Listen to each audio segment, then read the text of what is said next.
Greetings and salutations, Focus Up family. Welcome to the September 13, 2025 installment of the Focus Up Show. We thank you for tuning in with us live every Saturday morning at 9 a.m. on YouTube and various other platforms, catching up with us on replay. And we ask that you click that like, that subscribe, that bell, and share to support and maintain your weekly Focus Up fix. I am Mr. Nice Guy, nice as in the word saint spelled backwards. And today, my co-hosts are Brother Walk, host of Sex Talk with Walk, Thursday at 9 p.m. We got Brother Afro Agnostic, star of those Afro Agnostic videos on YouTube and TikTok and various other platforms. We got Brother Student X, star of Mutant Politics. We have infamous El Pooh, star of Spin That Back. And we have the boss man, Mr. Floyd X. Now, we don't have First Lady J, she's not here, but salute to that sister. And that having been said, what's going on with you, Brother Walt? I am chilling, man. I'm at the slave ship today, getting it in, trying to make some money. My second shift at Burger King. And what day is this? Saturday. Come on, move on, brother. Where the picture at? All right. Trying to get you a drop for Tupac. Go ahead. Afro Ignacio, what's going on with you, brother? I'm good, man. I just got back from a short trip to Utah. But I wanted to ask you, because you always asking us, man, how you doing, brother? I'm doing okay. September 13th, this is my mother's birthday. So happy birthday, mama. Love you. That's what's up. Happy birthday to your mama. Yeah. So true correlation. Tupac got shot on my homeboy Leroy's mother's birthday, and he died today on my mother's birthday. So, that's our connection. So, Tupac. Rest in peace, Tupac. Second greatest rapper ever to live. First is LL Cool J. Yeah, Student Next, what's going on with you, brother? Chilling, man. Can't wait to this Canelo Crawford fight later on tonight. Oh, man. Hell yeah. Chilling in the meantime. Wait a second. You done brought it up. So you guys ain't got nothing to say about this? You guys are the three boxing aficionados and about it. Who you got winning this, Brother Walt? Okay. Hey, Canelo went 36 rounds with Triple G. The hardest hitting middleweight ever. And Crawford coming up from 147 to his weight, I don't think his punch is going to affect him. So Crawford, my favorite fighter since 2013, but I think he's going to sleep today. Damn. Afro Agnostic, what was you about to say? Hater. And I was trying to see if I can raise your bet with my son, because you can't bet in the state of Georgia. But Amir Khan went 9 rounds with Canelo, so I'm gonna give Crawford 12 rounds, and Crawford, man. Hey, man, it'll be momentous, man. It'll be monumental. It'll be great. Didn't Khan go to sleep? In the ninth, though, he went 9 rounds. He went 9 rounds, though. So Crawford is way better than he went to sleep. So, to the next. So what you think is going to play out? Oh, man, I'm just want to see a good fight, and see what happened. I quit predicting fights a long time ago, brother, but this is going to be a great fight. Just like I knew last week that Baltimore-Buffalo game was going to be a great game. I knew what was going to happen. I just knew it was going to be a great game, and showing up. Mm-hmm. Since you brought up football, Floyd X, you're yeah, buddy. Yeah. 2 wins in a row. We going to keep it going. Keep the wins going. Hold on, let me fix the screen. Hey. Wow. What's going on with you, infamous Elpo? Yeah, blessed and happy to be here once again. I just want to give a shout out to Kendrick for having this second Emmy Award winning. So, yeah. The wins keep on coming and the L's keep on Luke coming. the K-Dot, the real greatest rapper alive. He's the greatest. All right. Because Tupac is still alive, right? She might be. I've seen pictures, but anyway, so let's get to the get. First thing up, rest in peace to Polly Holliday. Now, from our generation, there was this show called Alice, and she was one of the stars with a super major catchphrase. So she used to always say when someone pissed her off, "Kiss my grits," and this was immortalized even the Ice Cube song. So again, this was a big part of our youth. Rest in peace to her family. Condolences, and rest in peace to her and her legacy. That haven't been said. Also let's start off with a show with R.I.P. So that's what's up. I want to say that. Hey, well, here's something y'all might not know. That show started in 1976. At the time, she was 39 years old. I thought she was 88 back then. Rest in peace, Flo. Yeah, that's what's I feel like her character was based on black women. I just felt like she carried out that certain type of archetype, with her sassiness and all of that. She was definitely a sassy Southern, so that's what's up. Like, man, you can kiss my grits. Kiss my grits. And I mean, that was the age of those catchphrases. Once you have something like that, you can eat off of that. You can do lunch pails. You can, so that was a big deal. So again, so rest in peace. And then we have another person who tragically passed away, maybe too soon. Hey, the black community is in mourning. Very sad and disappointed, and you can see it all over the internet. Everybody is in mourning, crying on the internet. You got Officer Tatum crying on the internet. You got Candace Owens saying he was my brother. So the whole black community as a whole is in mourning. Am I correct? Yeah. Right? No. Yeah. No. Definitely not. Not exactly. What? Yeah. I'll say this. Let's talk about it then. What's the problem here? Gone too soon or not gone too soon? Let's talk about it.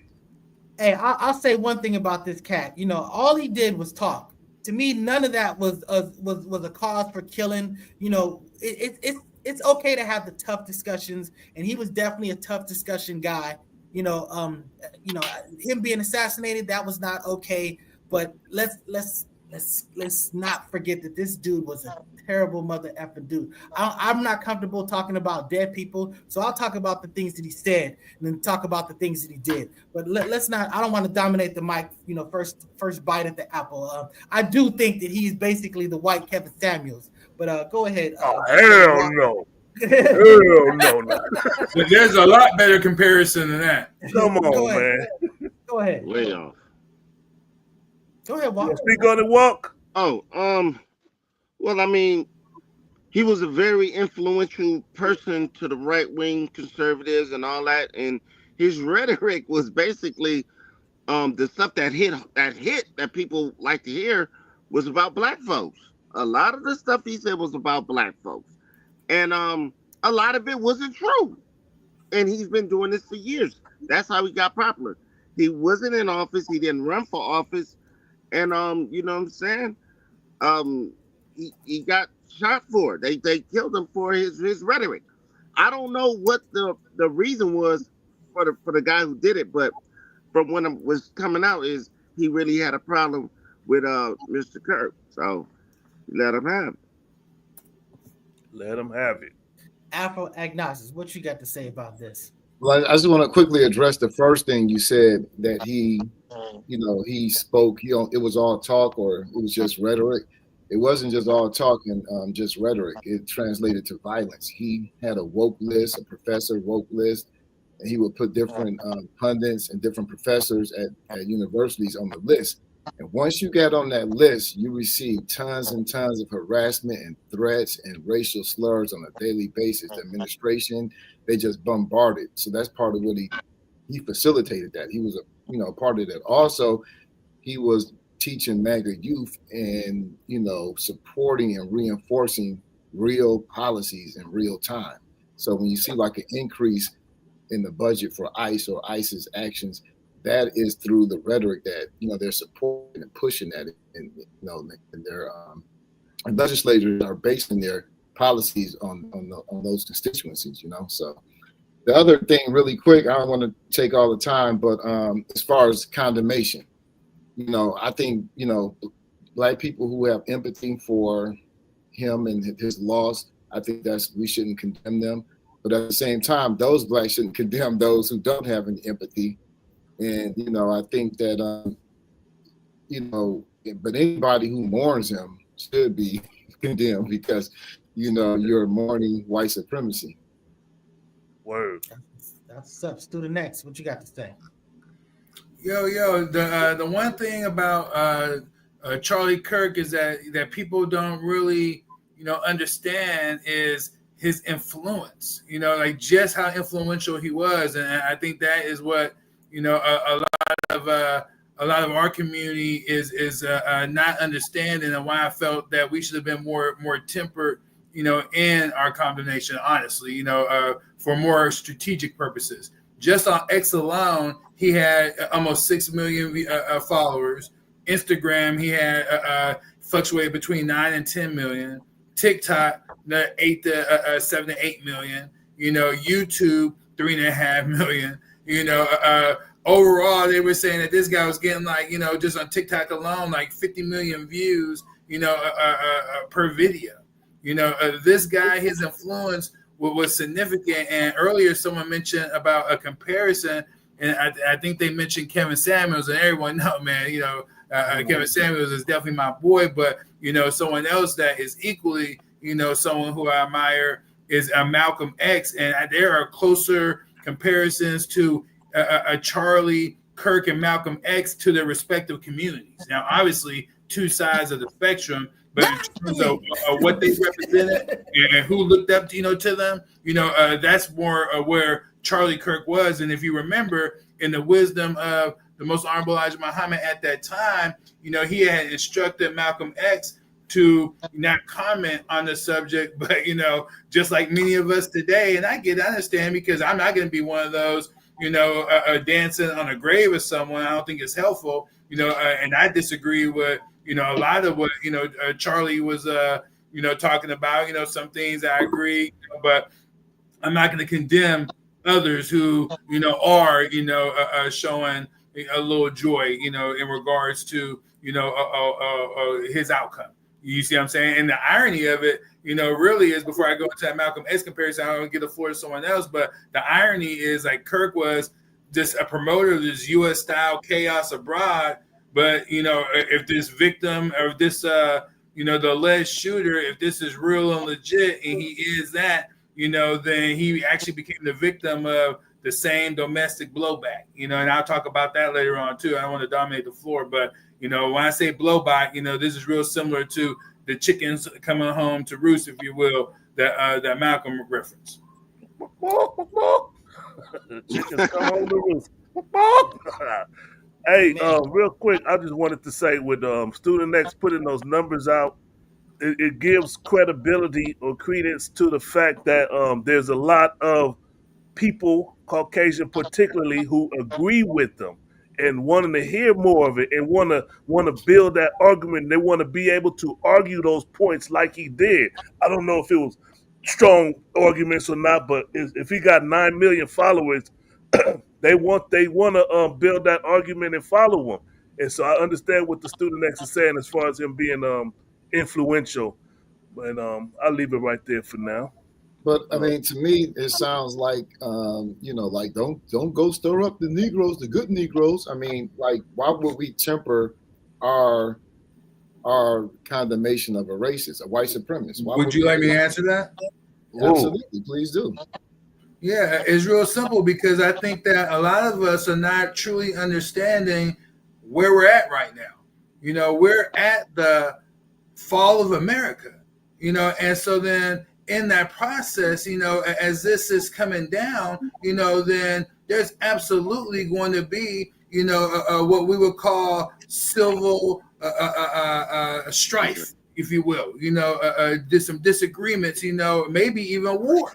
It's been well documented that, looking at the views and comments of, millions of comments, in regards to the people out there, that people are predicting that civil war is imminent, and, I know for a fact that I don't think much of anyone is ready for that sort of environment, but, if this is where we're headed, Either this could go really, really, really bad, for our community who is absolutely, not prepared. It sounds like you're saying to avoid the criticism to stave off punishment.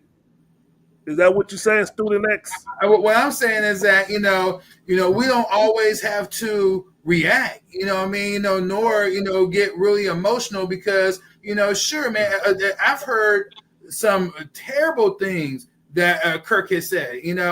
On so many subjects, but in terms of him being a human being, there was seemingly an evolution taking place where he was starting to understand, that there, were some contradictions in his own understanding of situations.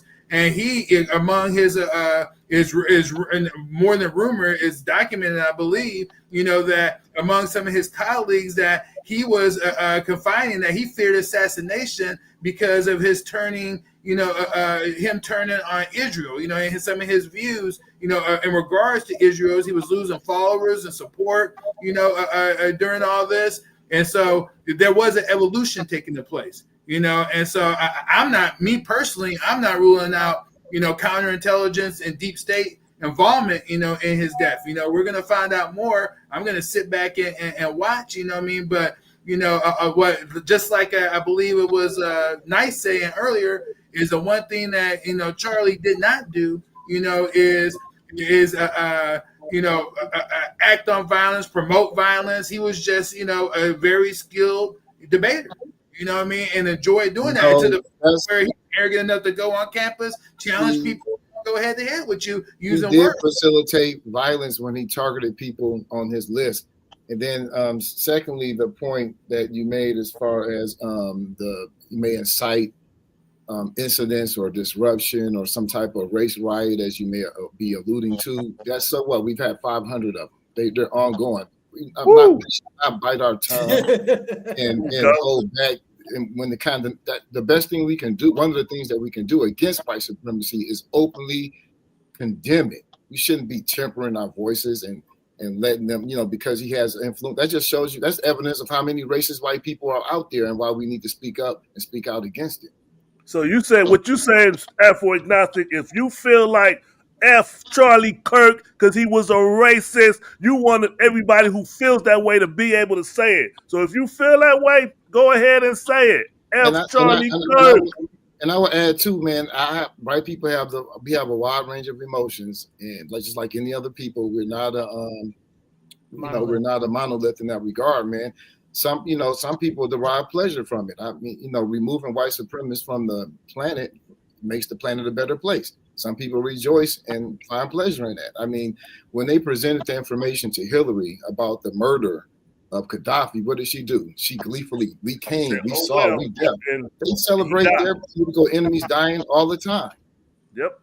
We saw he died. I understand that, but again, so I guess my vantage point comes from the fact that, in my study, in particular in the nation, the focus was that one day, that we would be in rulership, and so, if I'm looking at myself, in rulership, I don't want to emulate and be that which we've seen in the past at all. You see what I'm saying? I wanted to be a very more mature, something that's even-handed. I want to be a promoter of freedom, justice, and equality for all. You see what I'm saying? And so then when I'm looking at situations, I'm looking at, I want to be not a Democrat, not a Republican, not a liberal, not a conservative, whatever. I would just want to be a decent human being, and like I said, Hey, I'm glad that you're trying to be a decent human being, because you got people like your president that's not trying to be a decent human being. And here's the proof. Some people are cheering that Charlie was killed. How do we fix this country? How do we come back together? I'll tell you something that's going to get me in trouble, but I couldn't care less. The radicals on the right oftentimes are radical because they don't want to see crime. They don't want to see crime. Worried about the border. They're saying, we don't want these people coming in. We don't want you burning our shopping centers. We don't want you shooting our people in the middle of the street. The radicals on the left are the problem, and they're vicious, and they're horrible, and they're politically savvy. Although they want men and women sports, they want transgender for everyone, they want open borders. This is the reason why the United States is on a rapid decline right now, because of rhetoric like that. So Exactly.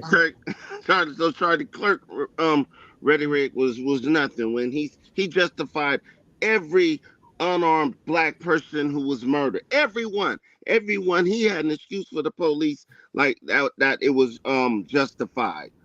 From Tamir Rice to Castillo to, you know what I'm saying, Eric Gardner, everything was justified. Now, I think that's doing more damage because it's promoting that black people are bad, and if you kill them, it doesn't matter. Well, he got killed, and I guess some people think it matters. Like, to me, when I heard about what happened, I remember this dude, and I just remember seeing him in flashes on Facebook or when he was at the speech. I think he spoke at both of Donald Trump's rallies. But I remember, and in his face, I'm like, oh yeah, that's that dude. Then I start looking up a lot of the things he said about our people who were murdered. He has no caring at all or empathy toward us as black people. And he died in the middle of speaking about black people. Now, what are you talking about black people for in Idaho? You know what I'm saying? And that'll be like me chilling with my homeboys in the hood, and we talking about what's going on in Utah. You know, the Mormons in Utah is they're getting bigger. Like, you know what I'm saying? That's what I'm comparing that to.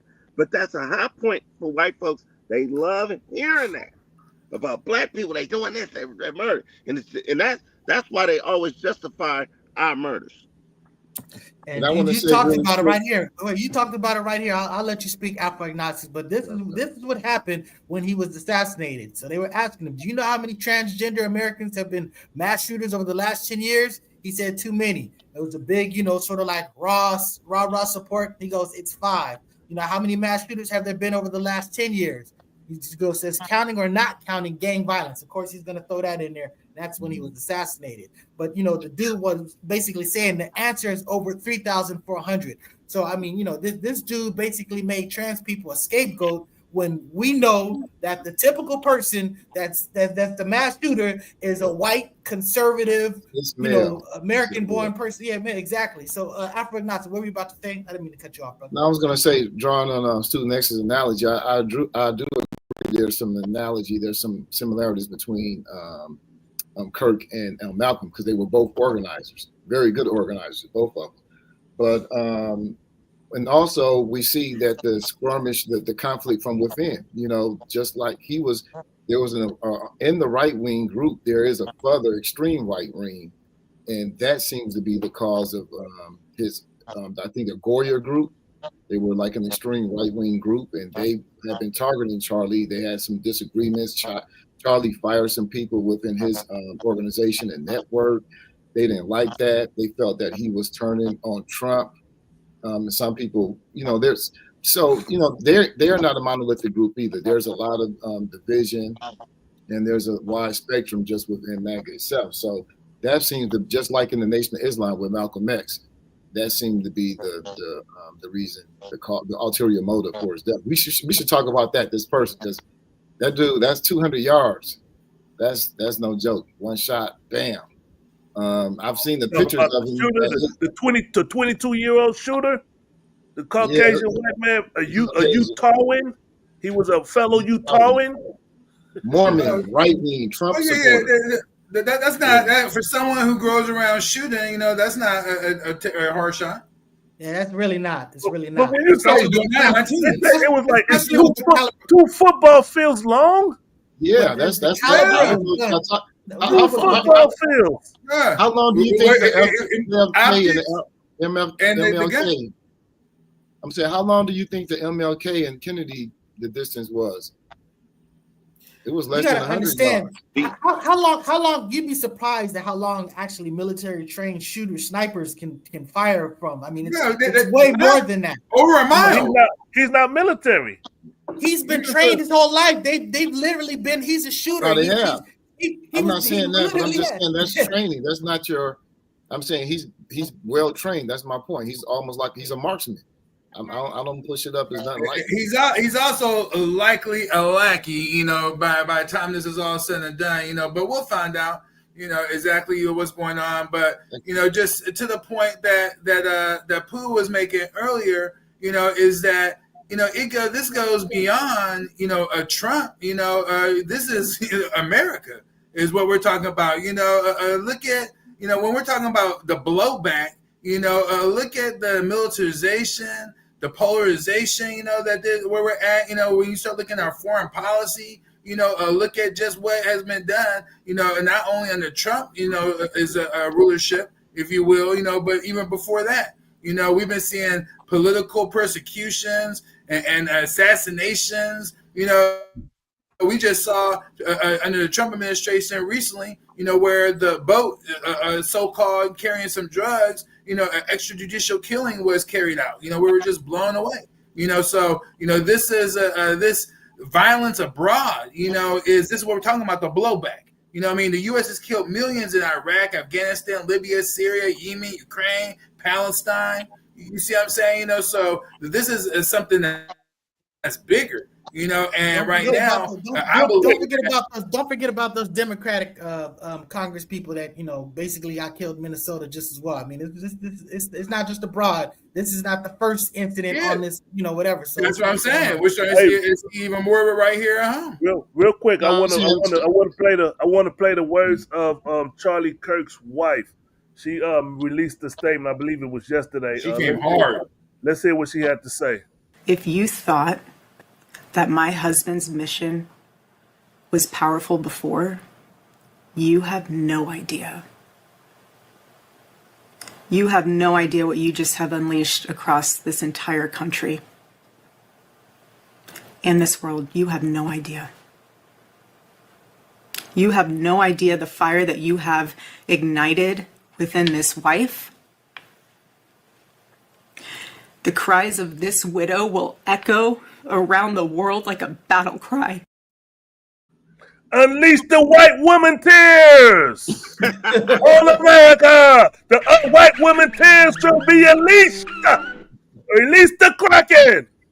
And this is what we got to realize, man. The thing is that especially now about what's come out in terms of the alleged shooter, and even if it were a deeper conspiracy, it still does not involve us as Black people. That's the key thing. Why are we trying to insert ourselves into this? What me, Brother Yusuf, has been telling you and others is let the snake devour the snake, and you just get the hell out the way. And speaking to my brother, and get the hell out the way. This is not our fight. Get the hell out. Shout out to Mike G. Shout out to Mike G. He said that's Black a people major. might want to sit this one out. I think that's a major deception. It is our fight. You saw right away. Before they had any evidence, Trump and the MAGA jumped to conclusions. They said it was the radical left. So they're using it to weaponize and go against the radical left, woke DEI, their continuing efforts to go against immigrants and LGBTQIE. How's the radical left Black people? I'll let you talk. You talked a lot. I'm saying, let me just say, they're using that. So that's why we need to be concerned. We shouldn't stick this one out, so to speak. We got to get actively involved. Hey, that's a good segue to hear from the Utah governor, the Utahan governor, and what he had to say. I was praying that if this had to happen here, that it wouldn't be one of us, that somebody drove from another state, somebody came from another country. Sadly, that prayer was not answered the way I had hoped for, just because I thought it would make it easier on us if we could just say, hey, we don't do that here. And indeed, Utah is a special place. We lead the nation in charitable giving. We lead the nation in service every year. But it did happen here. And it was one of us. He thought it was gonna be somebody who looked like this. That's what he thought. Student X is kind of, I don't know if you're doing it on purposely, but you're kind of inadvertently promoting a policy like they came after the Jews, I said nothing. They came after the such and such, I said nothing. Then you're going to let them build up momentum. And when it's time to come after you, there'll be nobody there to defend you. Ooh, like that. Catch all that. Your mic was kind of going in and out. You know what I mean? So. Yeah, I heard it, but look, this dude was. Hold on. Oh yeah, I want to hear what the brother AG had said. You know, I don't know. It was on my end. All he said is he's saying that if you let them basically make this like conspiracy, saying, "Oh, it's the Jews that it's Mossad or whatever that's assassinated him," you basically let them turn on them, and then once they deal with that threat, they come deal with us. We have basically less. No, bro. So look, I'm gonna channel my brother Yusuf, bro. And too many y'all Negroes, bro, is trying to save America, bro. America, this thing is not gonna be saved. This is coming down. You know what I mean? That you guys are still trying to hold on to what you said who's trying to save America? I didn't hear you. Yeah, well, what I'm trying to say right now is too many of us, is in this mindset that we're going to save America and that this is, that we're a part of this. This is a house that is burning. You know what I mean? You guys don't remember the civil rights, it seems like, because the big argument was, are we being integrated into a burning house, which was what, at first, what MLK was promoting, and that's what Harry Belafonte later on went on to mention. Later on, in his death, but then there was many of us that has been saying that, look, you let her burn. Let her burn. I got a question for you, Student X. Yes, sir. If America goes, what do black people have left? Yeah, that's why black people's gonna have to form a nation. When and where? If America gets taken over or destroyed, where do we go? Right. So this is what I'm saying. The country, the land is not going anywhere. The government, the institutions, that which we rely on, that is what I'm talking about. That is going away. So I agree with you in terms of black people to be a nation, but I think the way that comes about is the historical way that comes about is that you have to have allies and you have to have a hub. Almost every revolutionary, every black nationalist movement to establish a nation had external help from other countries and assistance from allies within. So you can't, what I'm saying, like not supporting the rights and justices of other groups of people that are being unjustly targeted. That's just going to hurt your movement if you don't help to protect them. No, not at all. Not at all. This is called what we call bloodless coup. Have you studied nationalism? Where all you have to do is sit back and let it nationalism. And then you're gonna find yourself at the top of the food chain. You know what I mean? But if you're impatient and you want to go and join, others and whatnot, good luck. You know what I mean? But there's gonna be those of us that's gonna be out the way. Wait a second.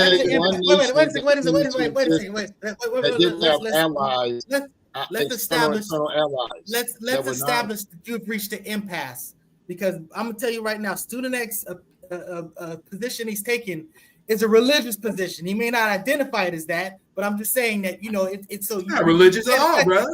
Of course it is, because you don't know what's going to happen with America. It's your belief. So that's what I'm saying. You're saying something's going to happen because you believe it's going to happen, not because it's of something that you observe. I'm saying no. What he's saying is he's saying it's happening already. It's already in the process. There's an implosion taking place. There's a very obvious. See, look at the debt that this country is in. It's insurmountable. Look at how now. How is this debt impacting you? How is this debt impacting you? I'm just telling you. You say that everything's on fire, but I'm just telling you right now. I'm looking at my house is right there. It's not. There's a whole bunch of terrible things going on in the world. I didn't say everything was on fire. There's a whole bunch of terrible things going on, but there's a whole bunch of great things going on too. You got to understand, there's people that are making all type of successes. Salute to Mr. Floyd X, who just made a great personal accomplishment for his family. So I'm just saying that you got to understand. You guys get caught up in the narrative. Oh, this is gonna happen because everything's gonna fall. No, that's not what we're caught up in. We're caught up in the facts. The facts are World War III has already started. You know, I know a lot of you all aren't watching or paying attention because we're focused on other topics. Even this topic we're dealing with right now is a big distraction. You know what I mean? It really has not much to do in the macrocosm of things, you know what I mean? But, you know, it is a distraction that's worthy of discussion, as far as I'm concerned. Really quick, I think I can get a synthesis between y'all two because just like Student X, like myself, I'm a nationalist. I believe Black people are a nation and we need to establish our own nation state. I do believe that the empire is inevitable, that empires will fall. The United States is an empire by description and definition. We know this. It's an empire. And they last for about 200 and 300 years historically. So it is around that time. But notice I put it in historical context. I think Student X doesn't put his nationalism in historical context. He puts it in a religious context. No, I do not, bro. Absolutely not. Because I had to be religious. You know what I mean? You know, and just because we get caught up in that X, you know what I mean? It was a title. You know, you know what I mean? But in terms of my views don't rely, you know, with any religion. I don't consider myself any denomination alone. Student X, we're going to give you the floor, brother. But you just like 6'5", 250, you jumping on him. So let him say his thing, and then we're gonna give you the floor, brother. Point. You're gonna be able to get to say everything. I thought I'd make it easier because you're arguing something that is not it's not making it easier. So it's just easier to be like, hey, sit down. There's no religion going on here. You're doing the very things that got you upset before, bro. I've been to purposes. I think just being that Student X is approaching nationalism in a religious way. So in my example, really quick on my litmus test is that when I'm looking at nationalism, I'm looking at nationalist movements in pre-colonial Africa, nationalist movements in pre-colonial Asia, nationalist movements in Latin America. And I'm looking at what they did historically to bring about the nations that they brought, like the Cuban Revolution, not even their socialist revolution in 1959, but the one in the late 19th century. Like you look at all these countries and how they established themselves, they were allies with people who were not residents of that nation, who were not a part of that nation, with other countries. You always have to have a backup hub. I'm just saying that's just in a magical way. You don't need to have that in a religious way. Now you have the floor, brother. Student X, whatever you want to say, brother. Yeah, I clear my point in regards, you know, to that. You know, it's like I say, my outview of where the country is going has a lot to do with, you know, facts that are quantifiable, quantifiable. And what I mean by quantifiable is, again, highlighting the debt and whatnot, things of that nature. If you're looking at, the country, I don't believe can sustain itself, under this type of pressure. Trump might be the last president that this country sees, at the end of the day, in terms of, again, institutions. So that's why I'm arguing. And in regards to our people, man, our people have adopted many, many different policies, but not as a collective. That's why we're in this hour right now where I'm not focused on organizing people. Just like Noah didn't do that. Noah went. And let the people know. Look, a flood. Gotta make this point here. He kept telling them for a second, that, hey, look, this is coming. And then ultimately he got on his boat, We get a secular example. That you have to refer to religion to make your example. I thought it was comical because you guys were accusing me of being the religion. So I just come up with a great example. Wait, Student X, I just want you to understand, I don't think that religion is wrong. Again, to Brother Youssef that was watching as well, I'm not disparaging when I say that a religion, you can predict what's exactly going to play out. There's nothing wrong with it. We function with basically observations and predictions. It's very natural. I'm just saying that you guys couldn't agree with it because you had varying religions on that position. That's all I was saying, Student X. And what I'm saying, the religious aspect didn't kind of play. I think that we don't agree on it because of our leanings. I lean more conservative, if you will, and to the right, and then, those that lean more to the left, typically, they have a different theory in terms of, how to move in this hour.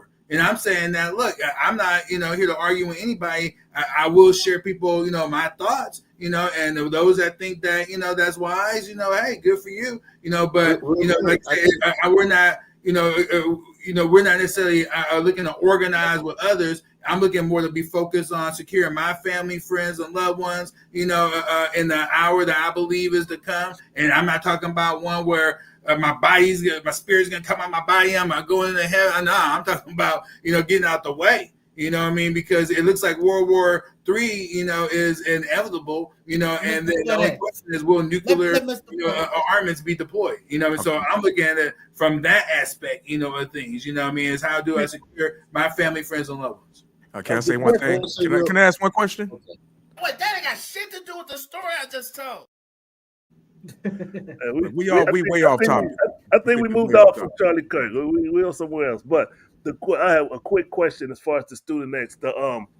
When has the war ever stopped? When you saying the fall is coming to Babylon, like brother Yusef is saying, the fall. When has it stopped? It's been going on for decades now, right? So it's not like it's something new, and this happening is a new sign. It's just another sign of something that's been going on for, according to the ones who say that, the fall and all that, it's been going on for decades. I do got to say something. I think just like any fall. Yeah, just like any fall, you start at a particular height, so if you start at 20,000 feet, then eventually you'll reach 15,000, then you'll reach 10, but then inevitably you're going to hit the ground. You see what I'm saying? And so what I'm saying is that, well, yeah, sure, we've been on a rapid decline. But we're much closer to a fall, inevitable end in the hour that we're in right now. And so either people have that understanding or they don't have that understanding, and how we move it in this hour will determine that. So real quick, so if President Trump is not the last president, does the fall over, or is just an extension of the fall? Well, no, when you say that if he's not the last president, I'm not, predicting necessarily he is the last, president, but, if he is the president if there's a nuclear, deployment of arms between nations, then, hey, what the aftermath look like, I can't predict, per se, but I know it would be not the same as it is now, obviously. You see what I'm saying? So no, but so whether it's the fall, whether we hit the ground as a nation, if you will, proverbial ground as a nation today or tomorrow, it doesn't change, my focus in terms of preparation and planning.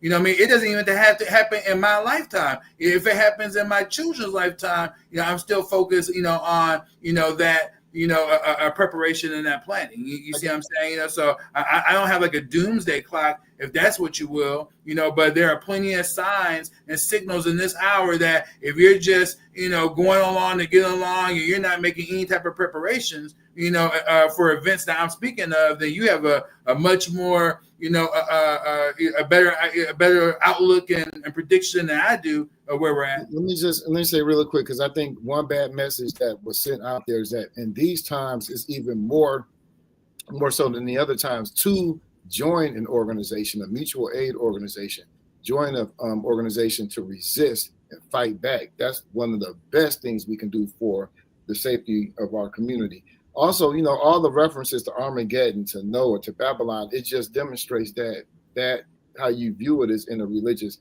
context. Also, I wouldn't even say religious or secular at this point, because when you look at nationalism, you talk about nation building, it's either historical, something that has happened in history, or is ahistorical. And the way that you're talking about it, I put it in the category of ahistorical. There's no historical example. Ooh. Can we?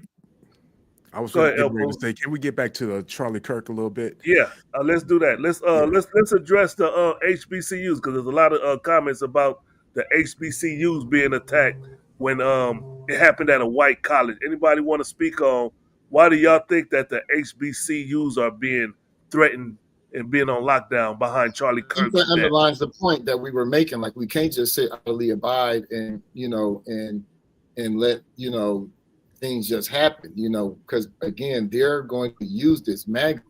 What the enemies are. It's Black people, immigrants, LGBTQ, everything that's not white male. So if we just sit back and let them target groups, call them left, call them whatever, then we won't have any allies when they come for us.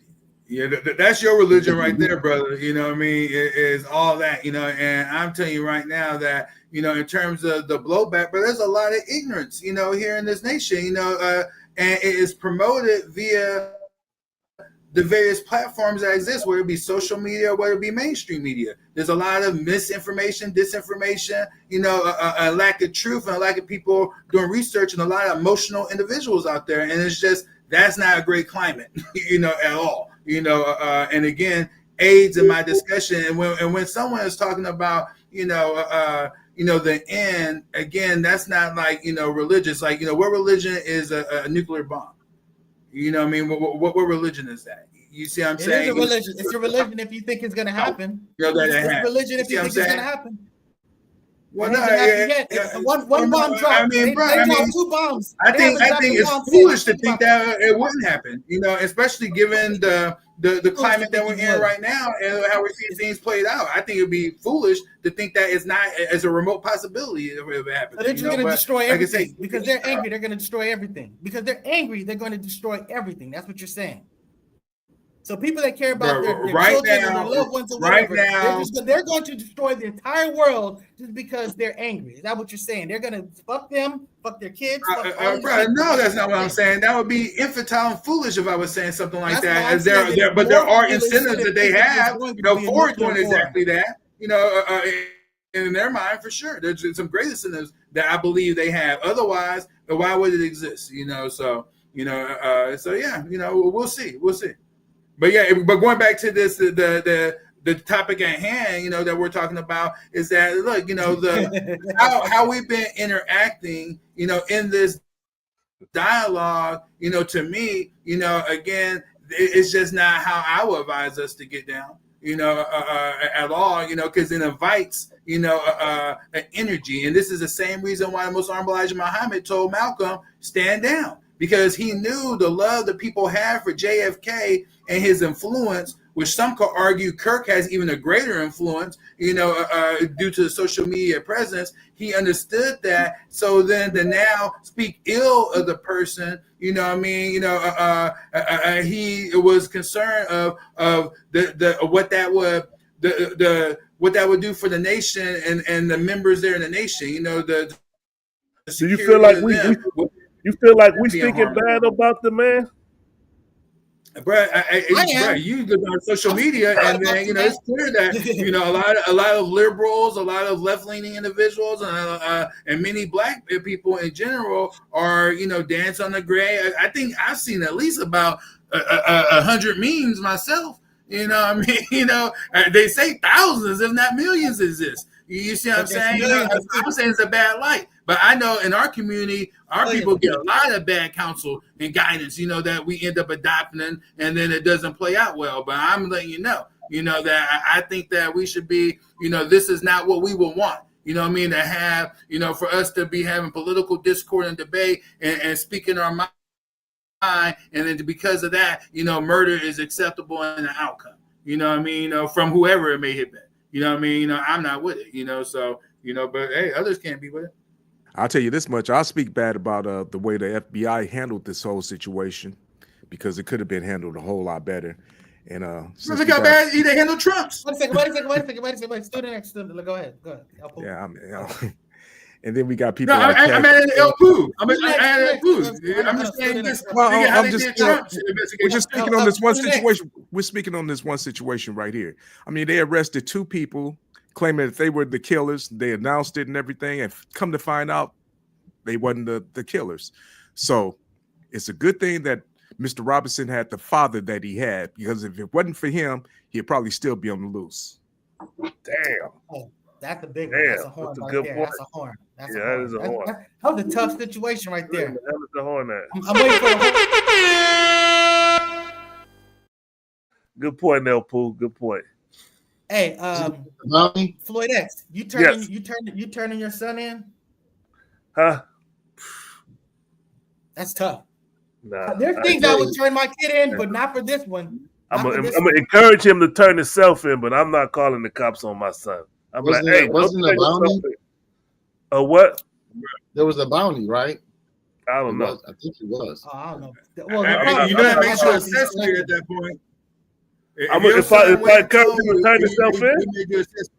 No, it wasn't a bounty because they thought they had the wrong. They thought they had the right person the first 2 times. So I'm gonna tell him to turn himself in. That shit wasn't right, son. Turn yourself in, and let him be a man and turn himself in.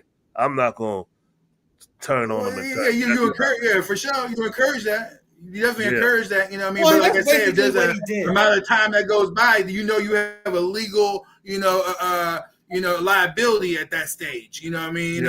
Because if apprehended later and prove that you had the knowledge and then it wasn't disclosed, then I'm just saying. FYI. There's a lot of dilemmas in this system that we live in. Look, my thing is like this, and I have a son, I have 2 sons, and I stand with truth. Period. If my my daughter is not on truth, you know what I mean? That I'm not with you. In the situation, I'm gonna stand on the truth, you know what I mean? And that's just what it is, So my son couldn't come tell me he's committed a crime like this, murdered someone in cold blood over his political beliefs or whatnot, and had me, tell him, hey, look, call the police right now, or I'm about to call them right now, you know what I mean? And you're gonna have to go deal with your consequences. That's what I would do, and that's what I would recommend to anyone else out there, that don't have a mature black man in their life, or man, period, or person, that would give you such counsel. That's the proper counsel. Mm-hmm. I want to say too, it needs to be a man after agnostics. Go ahead. Yeah, it needs to be. Yeah. Hey, unapologetically patriarch, right here. You know what I'm saying? It's just so funny, 240 now. You know what I'm saying? 6'5", 240. You know what I mean? It's just so funny because my moms will be the person that I would defer to when it comes to being honest and stuff like that. My dad was just the opposite, but it's just the motive of this dude. I mean, I think we should take into consideration too that there were people in the right who thought Charlie Kirk was soft, that Charlie Kirk and his folks referred to as white nationalists. I mean, that's how far over to the right they were. Charlie referred to them as white nationalists, and they looked at him as a sellout. So that group, I think, is called the Geyer Group. He was a part of the group because he was already, his family were Trump supporters. They were Mormons, right wing and everything, gun enthusiasts and all of that stuff. So, but I think, this is a case of white on white crime. Well, it's definitely that, but you saw the Utah mayor. The Utah mayor was mad as hell because they needed them a nigga, bruh. They needed them a nigga, bruh. This anger, so, They want the underlying motive. They're looking for any reason. That they messed up right now. You know what I'm saying? They just combobulated, dazed and confused. But you don't think there's even more reason why we shouldn't organize and then form coalition? But now when you say organize, I think, so-called black people should have been organized. You know what I'm saying? With other groups of black people, we are organized. And doing that thing. And I think if you haven't been doing that, you're late to the train, but it is better late than that. I thought you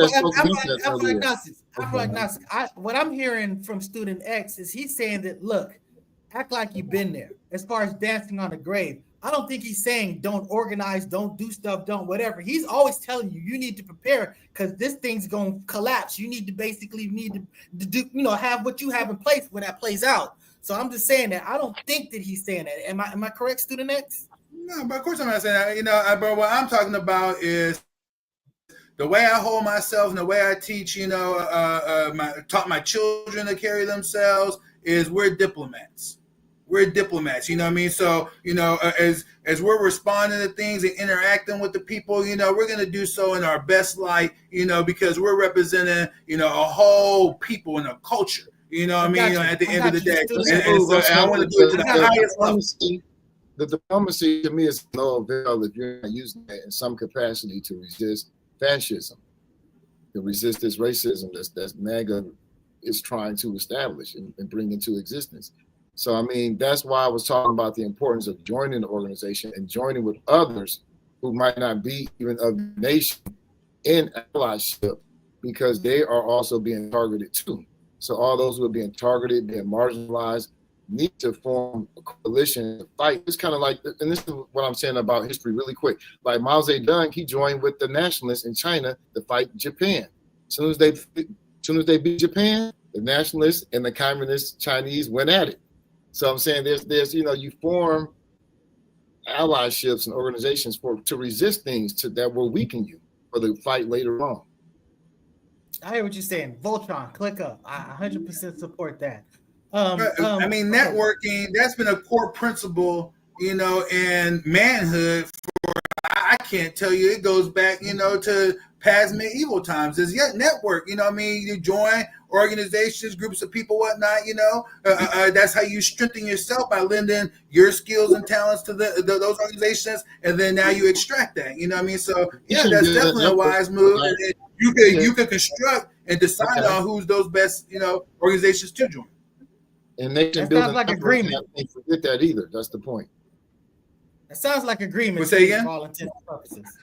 I said nation building efforts can't neglect that either. Hey, let me interrupt y'all for a second. Yo.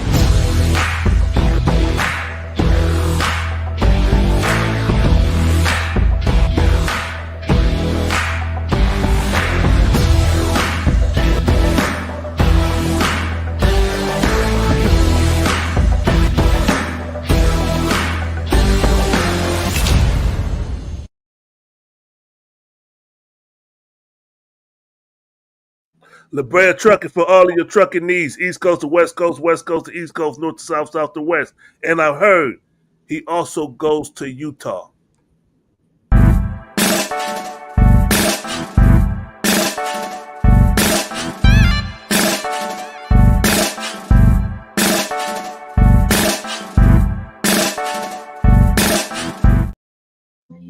What the world needs is more honey. So that's gobealive.org. Go get you some of that black honey. And if you want to get in person, go to the Petty Vice in Venice or to the Afro City Marketplace at the Crenshaw Mall. And if you're in Utah, you can go to the website.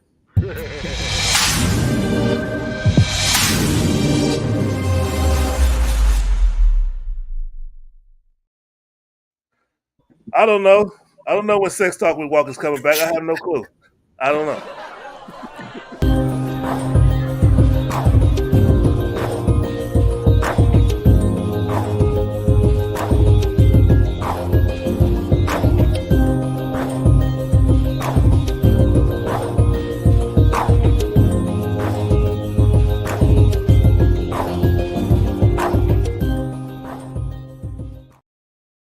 Score Bar and Lounge, 7123 Franklin Boulevard. It's football season. Y'all see that? It's football season. Go check out the game. They got Raiders fans and 49ers fans up there. You want to go have some camaraderie with your fellow fans? Go to the Score Bar and Lounge. A good environment, reasonable price, good food, good drinks.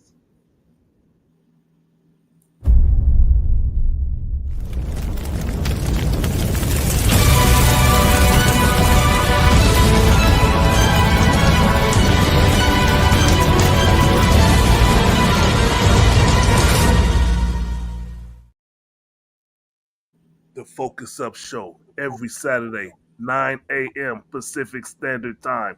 Tune in, get your latest fix of government conscious talk with our student X brings the heat. Brother Afro brings the heat.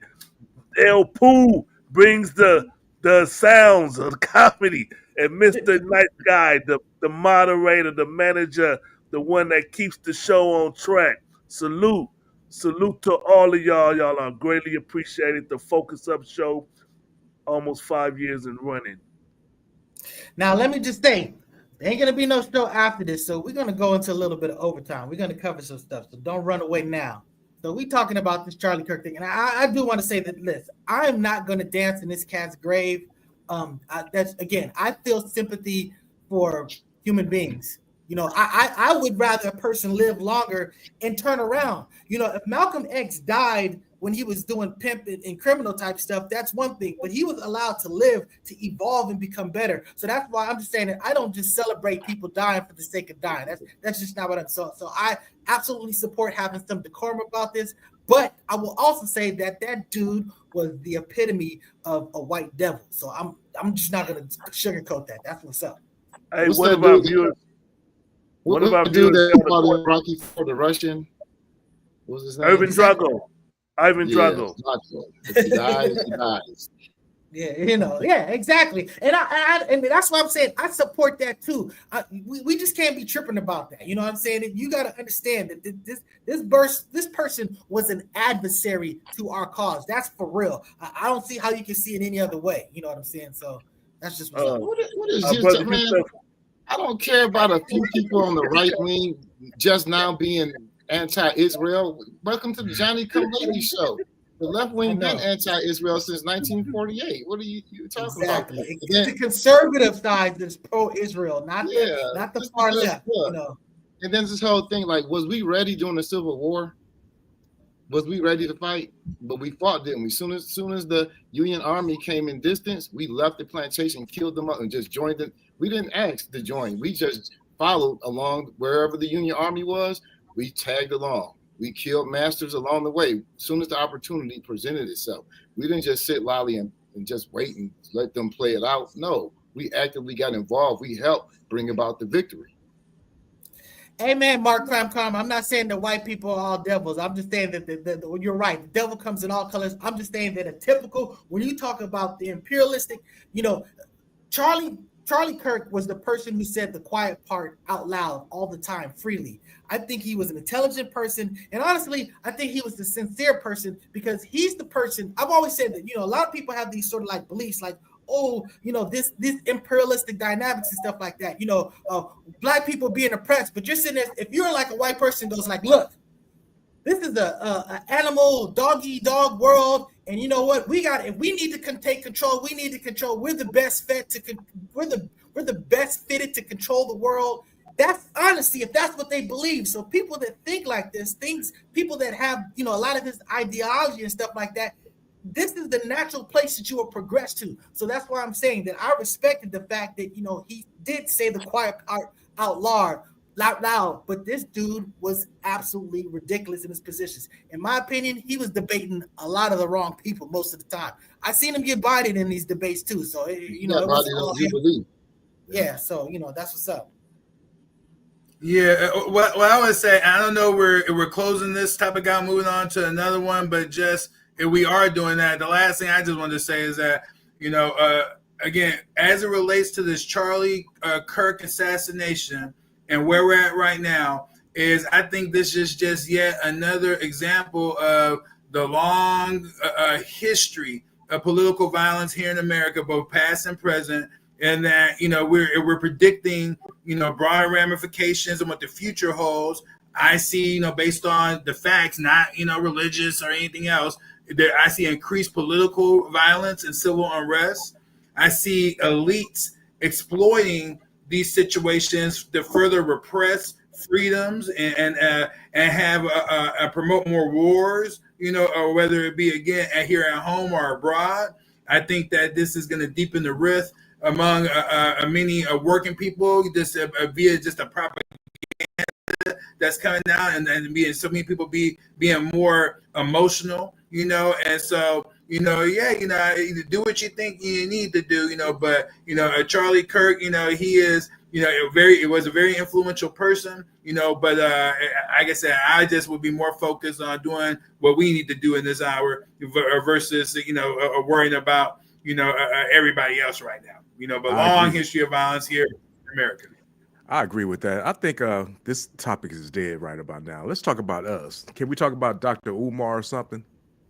Let's not talk about that. Let's talk about we haven't substantiated that. We're going to talk about the NC stabbing. Let's talk about that. Okay. The North Carolina stabbing. So, you know, this cat who had no business being released, you know what I'm saying? And even his mama and his sister was like, he shouldn't have been out. And this dude went and killed an innocent person, absolutely innocent person. And, you know, she's gone. It was a horrific death. You know, we saw the video of it, you know what I'm saying? And I mean, to me, this is real simple. White outrage is saying that, how come we aren't sitting here protesting and all this other stuff? You know why we're not? Because when we protest, we're concerned about the killer getting off. This dude ain't getting off. This dude is getting the full fury of American justice. He's not getting no light punishment. He's getting it all. So he's already in custody. there's nothing to see here. You know what I'm saying? It was a terrible tragedy. Condolences to that sister and her family. It was a tragedy. But this shouldn't be something that's be used against the cash. What was it called? It's the cashless bail system. Because, that system has basically, it gives you a means to analyze the situation. If this person is a threat, you don't get out. It was the whole purpose of the cashless bail system is that it's meant to be a function of the people who have money who be able to get out, you know what I'm saying, and do what they need to do outside in life, and then basically deal with their trial when it's trial time. That's what's about. The bottom line is there's a lot of people that just didn't have the money and they were accused of something and they're just rotting in jail because they don't have the resources. So that's what it's about. But you always have the ability to discern this guy is a run threat, this guy is a society threat, and this guy checked all those boxes. You know what I'm saying? He should have never been out. It was an absolute failure. And that's what's up. What you got to say about this Afro-agnostic? Well, it very much reminds me of that case in the Nia Wilson bar stabbing in Oakland, right at the bar station where my daughter used to go every day. Except the difference is that the perpetrator was a white man and the victim was a black woman. That was during Trump's presidency, 2018. He said nothing about it. But this incident where a black man kills a white woman, he has something to say about it. Again, with this selective outrage, and what is he doing? He's preparing his base for an eventual targeting of black people. Somehow we're going to get black people into it. Trans did, the same group that he's continually targeting. So once again, we gotta speak out and get involved in organizations and joint coalitions with the groups that are being targeted. Student X, what you got to say about this one, brother? Yeah, I'll horseback right off what brother was just talking about is, and I remember in the previous situation, with this brother right here, that it was Trump, I believe. I'm looking for my notes right now. It was Trump that had said something that he was calling for the death penalty, if I'm not mistaken, for this brother, like right off the bat, that was thrown right there inside, that was mentioned in public. My question would be, has he done the same thing in regards to Charlie Kirk's alleged killing? You see what I'm saying? So I don't think there ever was too much of a debate. It was Trump this or that, but I think it's pretty clear now, that, in regards to, him, it's funny because the right says that it was Obama that was the great divider. And I see Trump as being even a lot greater of a divider, than Obama ever was, and I don't think that, it was, insignificant, but, going back to this crime, the irony of the situation is that this crime itself, is what Charlie Kirk and others have been arguing, is that these Democrat-controlled cities are too soft on crime, and they allow individuals like this to be on the prowl. And this is making America less safe. That's the irony of the situation. In regards to what we're talking about right now. But yeah, brother, agree. He should have never been out, and he's going to get the death penalty, or more than likely, he's going to be dealt with. I wish Floyd X was here because, I wholeheartedly agree that this cat should be capitally punished. To me, this is a slam dunk. This brother does not deserve to be here. I don't care about rehabilitating him or giving him help or nothing like that. Nah, it's time to move on from this brother. What you got to say about that, Mr. Floyd X? Well, I know when I saw that Trump was sitting at his desk talking about it, I knew there was a political agenda. And I think, like you were saying, the cashless bail, I think this is going to be their ammunition to try to prevent that bill from getting passed for the cashless bail and put a stop to it. I don't know where the money going or why that money is so important to them, that bond money, but that's the thing, that he sit there at the desk talking about a stabbing on a train. And I mean, to me, it's a big agenda that's going on, and it's big, huge. It's huge. And he's going to, that's what he's going to try to do, him and the Republicans. So be on the lookout, be aware, and don't be fooled by Donald Trump and those scary ass Republicans who are in lockstep with them. Yeah, you know so I feel what's good. weird too? I'm sorry. Somebody else about to speak? Pooh, what are you about to say? Oh, I was just thinking, you know, how Trump said he had brought the crime stats down in D.C. He said they would be lower if you wouldn't count the crimes such as having a little fight with your wife, just like his wife fell down those stairs and died. I'm just saying, is there a correlation there? Yeah, that was crazy. That was a crazy ass comment. It's just, you know. You were about to say, Trump was saying that he's like crime. He said, he said they'll probably talk about. He said crime's gone down. He said, but they'll probably complain about crime, like a husband and a wife getting into it, but it's really not like a little crime or something like that. He was basically like, they'll bring up like there might be some domestic violence that basically my troops won't be able to combat. But he's like, but it's not really a big deal. Oh, you're blowing it off. Yeah, just yeah. He was listening to ultramagnetic MC smack my bitch up. A little smack. It'll be all Interesting too. If you look at a lot of the MAGA pundits and the folks on the right, they had a lot of vitriol and disdain and execution, death wishes for Kirk's killer. But when they found out who he was, the tone changed like the next day. Like they went even quiet. the New York Post, Hey, they show and that's fair game. 180. They show growing up That's pictures fair when he was game. young and all this shit, man. But like Trump called this dude a lunatic off the bat. Again, he's sending his messaging, getting those folks prepped up for like an eventual, what they're doing with. Because Cuz asked, why you keep putting trans with black? I'm not. They have similarities. These are marginalized groups. It's not just women can be included in that. Blacks, Latinos, Native Americans. I'm just throwing them all in the group because these are the immigrants. This is what MAGA's targets are.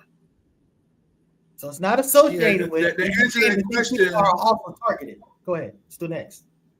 Yeah, to answer that question, I mean, brother, he wasn't lying in terms of being marginalized groups, but in general, when I was in college, it was decided upon that these groups, would do well to organize together and start cross-promoting agendas. I rejected it myself just because I was like, look, man, I'll fight for my own stuff. Go ahead, you do what you do. You see what I'm saying? And just kept it pushing. You know what I mean? But that was that amalgamation, if you will, that came together back then. But going right now, to me, the biggest contradiction I see, in terms of our people. If we're understanding the need to organize, and there's a group to organize with right now that should be wide open in our face, but we fail as a community to even recognize it, I feel, and that is exactly what's going on to Latinos, and this immigration, situation right now. I mean, what a great, group to organize with right now, and that has a collective and shared effort and destiny. And that would definitely strengthen the movement. If Black and brown people alone were organized here in America, there's practically nothing that we can accomplish.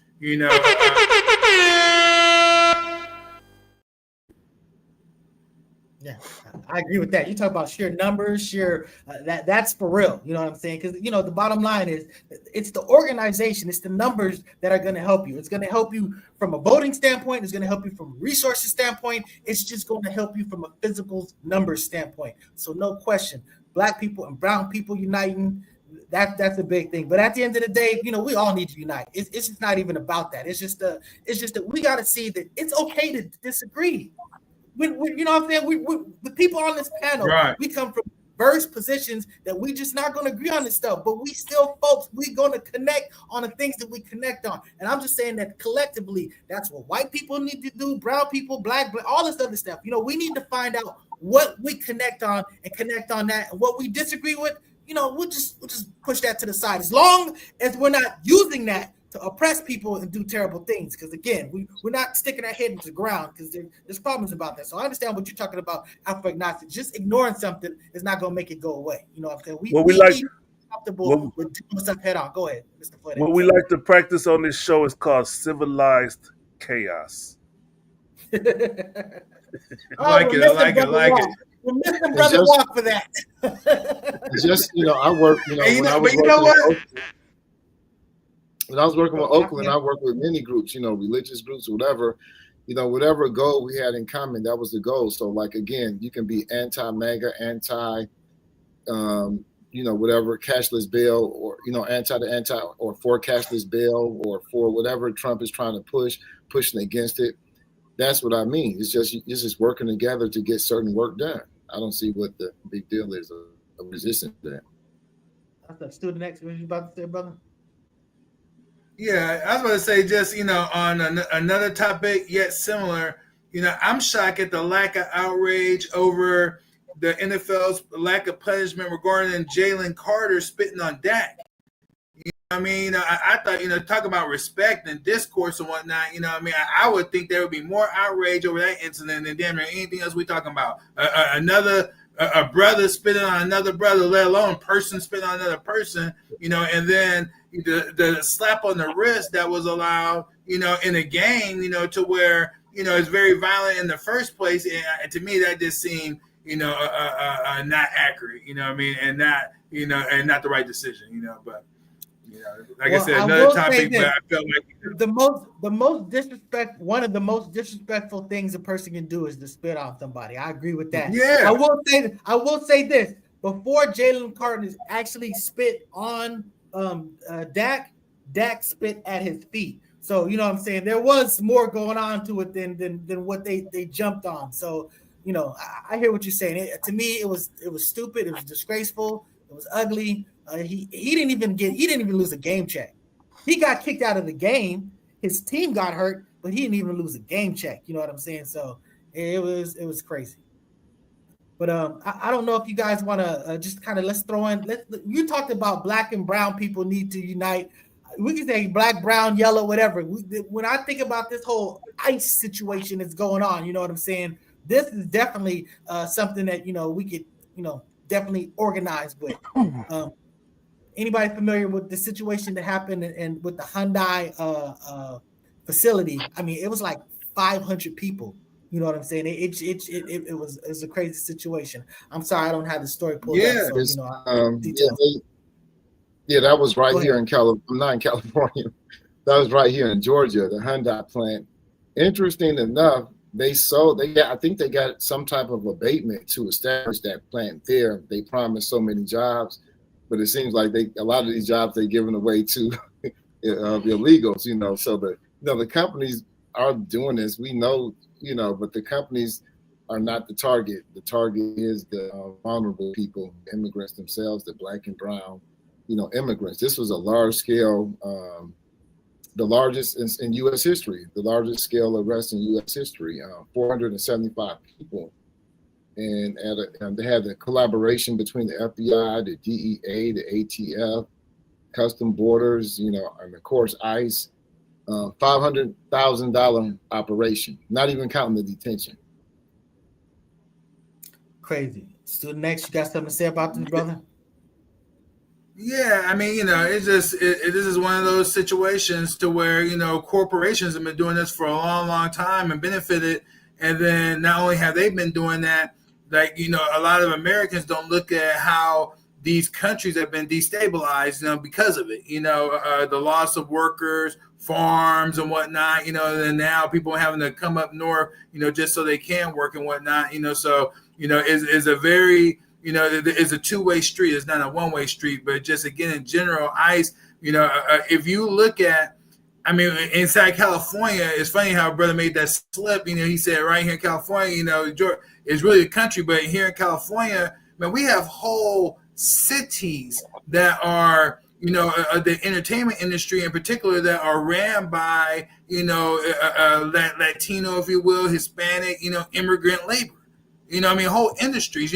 So any sector at any time, I shouldn't say any sector, but there's some sectors that can be focused on, and you're going to find similar, situations. So I don't know what caused this Hyundai plant to get in the bad standing with the White House, But the White House is also with the situation to where, they promised a certain amount of, deportations, and they're going by any means necessary. And I think that the tactics that are being used, they're not just, they're not fair, if you will.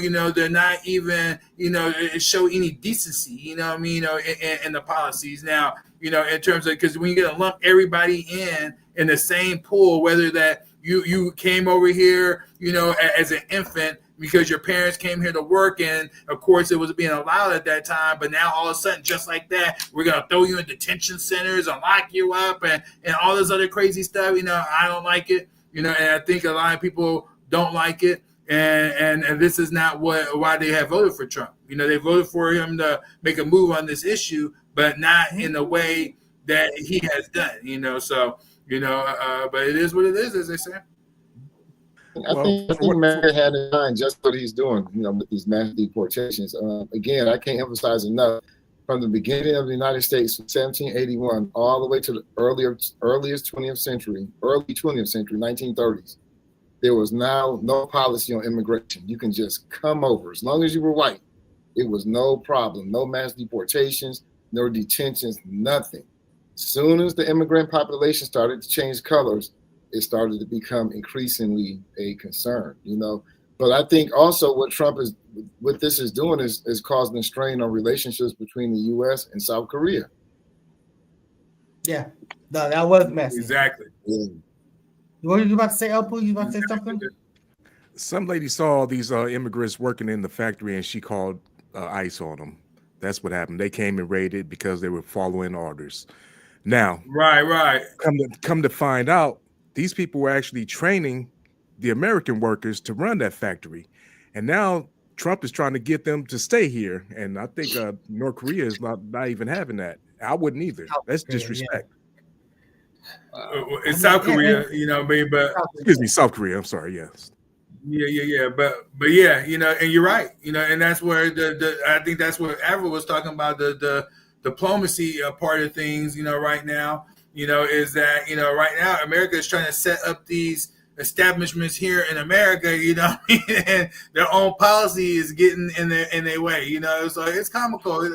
Again, a lot of us, when we were saying that, like myself, for example, using myself, I said I wasn't going to vote for Trump. I didn't vote for Trump, but I sure as hell preferring him over the Democrats. And here we are, and there's nothing I've seen that's happened that would change my perspective on that. But part of the reason why I said that too was because this dismantling I'm talking about, you need it. Trump is doing some good things for us, and we don't even know it or understand it yet, because it's not direct. He's not setting his mind, hey, I'm about to try to help, black man and woman in America. But through his actions, what are going to be our reaction is going to be, which is good for us, at the end of the day, is what I'm saying. What I talked to a coworker of mine once from New York.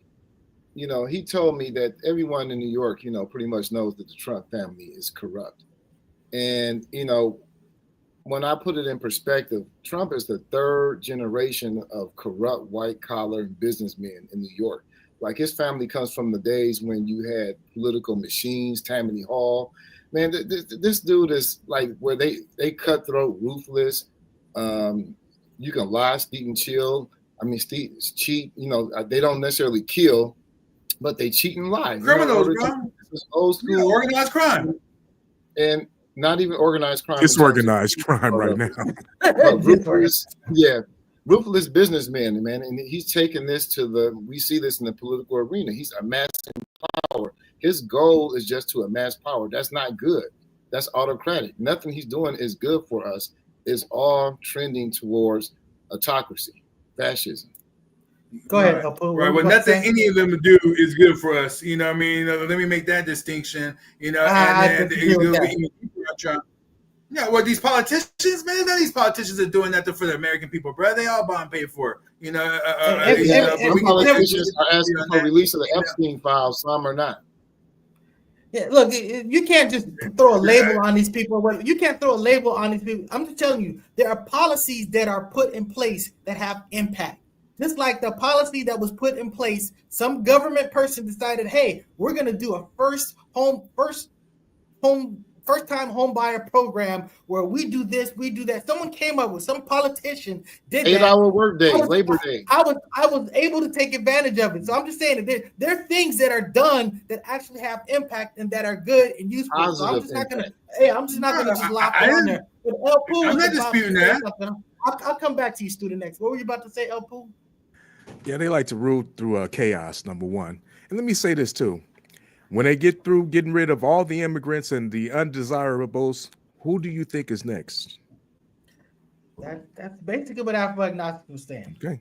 That's Afro-agnostic. So that's why it does behoove us to click up after a fashion to, to against those who are basically going to be working their way around back to us. I agree. So we probably have done a sufficiently complete show at this point. Brother Floyd X had to bounce. Brother Walk had to bounce. He had to take care of business. But I just want to say, like, share, subscribe. I'm gonna let you speak on something, Afro-agnostic. I do want to acknowledge some people. I want to send out a shout out to Mark Cram Carm. I want to send a shout out to Big Cuz. I saw somebody else there that I had seen before. And Brother Yusef, again, just because I use the term religion, just because I use the term conspiracy, that's not to say that what you're talking about isn't true. I'm just saying that it's a hard thing to debate because it's really more opinion based. But that having been said, Afro-agnostic, what were you about to say?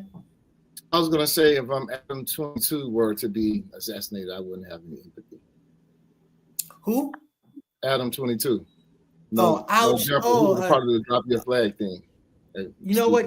He done brought it up, so let's go and speak on it. Let's talk about the drop your flag thing. Okay, so El Poo, do you know what the situation was? I did have the article, but I didn't get to it. I'm not really up on it about who started it. It was some rapper or somebody from the East Coast that was saying something about the culture of gang banging from California coming out to New York, and he was saying that's not really our culture out there, and that's really a California thing. So you should be able to drop your flag or something like that. I'm not really sure about it, but all I can say is this: I'm in my 50s. I look at this whole thing differently. You don't have to be gang banging, and the whole thing people like Styles P was saying was, I'm trying to save these youngsters from gang violence and stuff like that. Gang banging shouldn't be glorified. It shouldn't be, put on the pedestal and, all that. It shouldn't be commercialized like it is. And all he was saying was, y'all need to give this up. It's not getting us any place. And I just agree with that part of it right there. I'm not really too versed on it, but yeah, I mean, drop your flag. I mean, I don't have no flag right now. You know what I'm saying? I ain't never really had a flag for real. But I understand the whole situation. But go ahead and speak on it, Afro, if you got something to say. No, I didn't have a lot, man. I just resonate with what you said. It just incenses me that, the white boy, the culture vulture, he exploits beef and conflict between Black people and within our culture. And for him to be against something that's promoting the opposite or peace within our culture, I just, it's just another form of Vlad, Yeah, he's actually, he did do a little thing on Instagram or something where he's kind of mocking these gangbangers and the way that they talk and stuff like that. That's because these gangbangers go onto his platform and they get to talking like this and incriminating themselves. They just make a fool out of themselves, actually. So honestly, I'm not going to even be mad at the dude because you guys are actually giving him all this ammunition to do this with. So, but he is a culture vulture. Yeah, I can't agree with that. So he shouldn't be putting himself into that. But you knuckleheads out here, stop selling out for a couple of $1,000s going up here and entertaining this stuff. And it lives forever because your videos, you can change your position, whatever, but your video is still out there getting clicks. Being a buffoon for some white dude. So you're right. I remember when I was in high school, most of my friends were always from the East Coast, and they would always be like, we don't even have these gangs and all this stuff out there. You know what I'm saying? But it's like it got franchised out there. You know what I'm saying? And it's just, I respect culture. You know what I'm saying? There's something about that culture that there is unity. I respect organization. I respect family. But all the criminal stuff that's a part of it, I don't rock with that. At the end of the day, I'm more concerned about, the whole of us being in a better place than the worst place. And that stuff is just, blatantly, counterproductive. You know what I'm saying? So again, I'm not trying to crap on somebody's culture, somebody's gang culture. I remember dudes would always be like, man, you such and such old, you still saying cuz and blood. And I'm like, look, man, that's your culture, that's your culture. I'm still using the terms fresh and deaf. You know what I'm saying? I'm a B-boy. That's just, it is what it is. You know what I'm saying? But you got to understand that just because it's your culture, just because you grew up thinking a certain way, you can keep the good, you can get rid of the bad. Bruce Lee always talked about, daily subtraction. So, that's what I'm about. You got something to say about this? Go ahead. One more thing I want to say. You got to think about it like this. Crips and Bloods was started by teenagers. The first Crips and Bloods only gang banging for a few years. The original Crips and Bloods, they're not 60, 70, 80 years old, still gang banging. If they are, something wrong with them. But if you're 50, if you're in your 30s and still gang banging, something is wrong with you. If you're still doing the same thing you were doing as a teenager, that's no matter what it is. Yeah. Exactly. So through the next, you got something to say in closing, brother? Yeah, I mean, just on this subject right here, it just, you guys are in LA, at least Pooh and Nice, and it just I never realized just how deep gang culture was until you start running to like third, fourth generations and whatnot, and just how deep it went. But I just don't want people to lose fact, that the gangs would not be as strong as they are today, especially in the negative light, were it not for the various counter intelligence operations being run in our communities, and using, gang platforms, as a weapon. I need to remind you that, a Freeway, at one point, there was so much crack, going through his organization that, they was doing the double ups, on Sundays, you know what I'm saying? So I don't want us to lose track of that, and so, and it was spread throughout the whole United States, and it was based on drugs. That was the catalyst, if you will, so just don't lose sight of that, because when we're talking about deep state, whether it be conservatives, we don't call it the same thing, our end. But I remember back in the day, man, you can't even be a black, nationalist, if you will, without, understanding and gravitating towards certain conspiracy theories. We knew the conspiracies before they were even, even dubbed that. We were calling out situations in our neighborhoods and that we were seeing, being implemented on us. And then we were being called liars and deceivers at that time, So, these things are serious. And I agree, drop your flag, brothers. Join on to something, sisters too these days, join on to something that's going to be more productive, with your time, and for yourself and your family. And conspiracies are real. People really do conspire against people. People really do organize. People behind the scenes. So again, I'm not shooting down conspiracy theories because again, people conspire. One more thing about the conspiracy though. Freeway Rick got his dope from where? The CIA.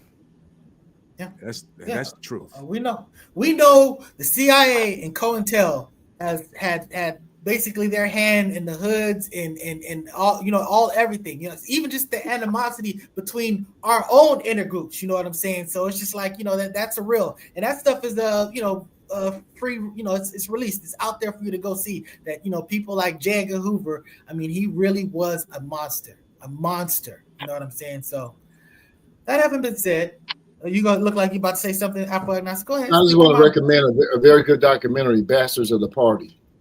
It was put together, produced by the brother from Athens Street's Blood. Athens Sparks. Athens Sparks. Yeah. What's his name? The brother. Bone. I think it's Bone. C-Bone, something like that. Yeah, it's Bones. Yeah. And it's really, really good on the origins of the Crips and the gangs and the pre-Crip gangs in LA that were pretty much just ethnic-based groups, black people fighting together against white gangs. That's the origins of gangs in LA. Is black youth resisting white violence from white youth. So we're about to close out, but I see you, brother Walk, you came in. You something you wanted to say in closing, my brother? Yeah, I want to say one thing. Passenger, and she asked me, "Am I DEI higher?" She said. Then I told her no. She was like, "Oh, thank God." She must be a fan of Charlie Kirk. Oh my goodness, that is so disrespectful. I mean, it's just, and that's the environment that a character like that creates. You know what I'm saying? And it is a problem. So when I say it's just words, I just meant to say that it's not physically assaulting somebody, but it's, obviously there's real impact and real consequences from words. So that's ugly. I'm glad you said that. I'm sorry you experienced that. And honestly, it's that just pisses me off that, somebody be comfortable enough to say some stupid stuff. Like you would just snap on her ass. But anyways, that haven't been said. Well, no, you should have told this. I'm good. You should have told I'm her. one of the good ones. Shut your stupid ass up. But see, that is something that Charlie Kirk said. He did say that every time I get on a plane, I wonder if the pilot is black. I wonder if he's a DEI hire. Now that's some cold-blooded stuff to say. Like, we're not qualified to do our jobs. We just got in there somehow. Now, you know what I'm saying? That just shows his racism. And you know this. You know he do what I do. I bet you Charlie Kirk was talking to his kids. He'd tell them, marry with inside your race only. I promise you he's on that. And I'm out. Master calling. Yeah, master. The thing is, it's an act of violence too, Yeah, yes, exactly. So what were you saying, Stu, next?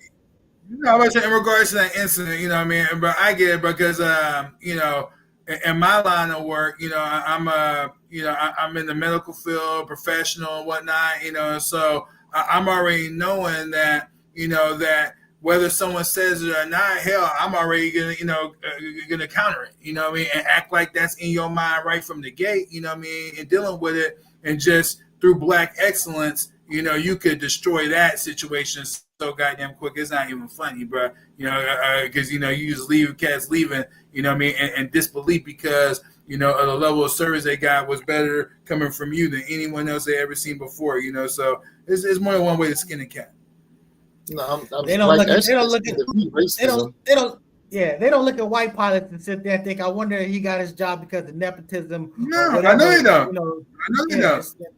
But what were you saying? No, but like I said, my thing is that is that I could get mad about it, or I could be like, okay, this is probably, I'm probably gonna run into these from time to time, So again, business is war, and so it's like, okay, well, how can I go ahead and counter that? And shut that down, from being an objection, from gathering that business, from that individual, for the day. And the way I combat it is through black excellence. And what you find is that even some of those people that had those preconceived notions, they're humble, and maybe they won't do that again, moving forward. You know what I mean? And then some of those individuals end up, turning out to be, some of my greatest supporters in terms of giving me Google reviews, the whole 9 yards. You know what I mean? So it's just different ways to look at situations. But if you look at it, look at the positive in situations, then I feel like, some better outcomes are earned.